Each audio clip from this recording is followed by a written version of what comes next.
Risk factors and prognosis. So the cause of the symptom is noted to be a gene mutation or a missense. Family history of HLHS is the only risk factor that has been developed or noted. Um, Mortality rate is about 48 to 64% with catheter-based arterial stepoplasty at birth prior to reconstructive surgery or heart transplant. So there is a high risk of death with this um, syndrome. And surgical treatments are shown to assist in the treatment of this disease. However, 63% of patients opt to move into palliative care and want no treatments. So 63% of the parents that go through this decide that they want their children to live out the life that they can, and they end up passing away on hospice.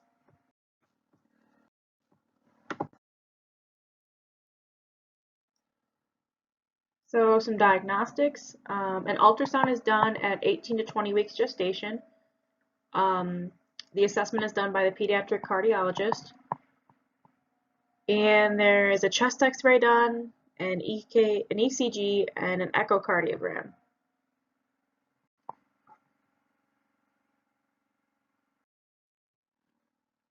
So some signs and symptoms of this disease would be nursing assessment. An APGAR score should be obtained at birth at 1 in 5 minutes. This assessment focuses on the appearance of the skin, pulses, grimace, activity and muscle tone, and respiration effort of the neonate. Airway, breathing, and circulation should be assessed and maintained. Pulses should be strong and capillary refill less than 4 seconds in a healthy baby.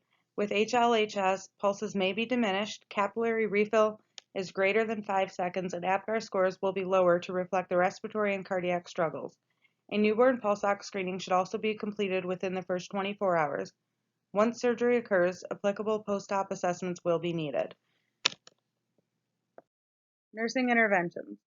Rapid stabilization is often needed after birth. Intubation may be required. The administration of oxygen is often needed.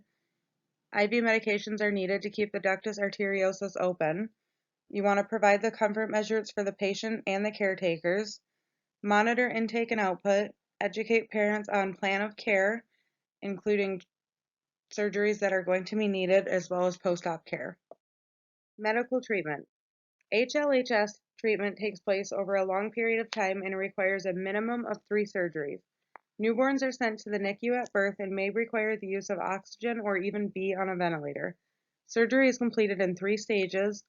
The Norwood, which is completed between birth and 1 week of life. Glenn, which is between 3 to 6 months.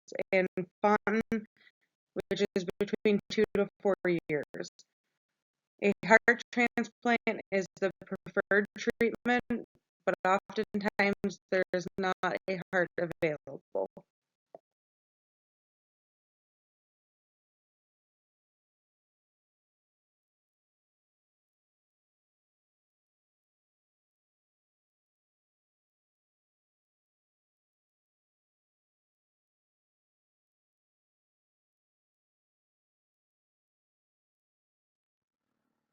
So some lifelong complications of this disease.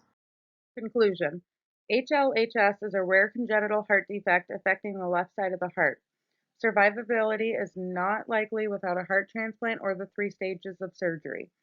Nurses should focus on assessing and supporting respiratory and circulatory function, and intervention should focus on comfort care, education, and surgical repair.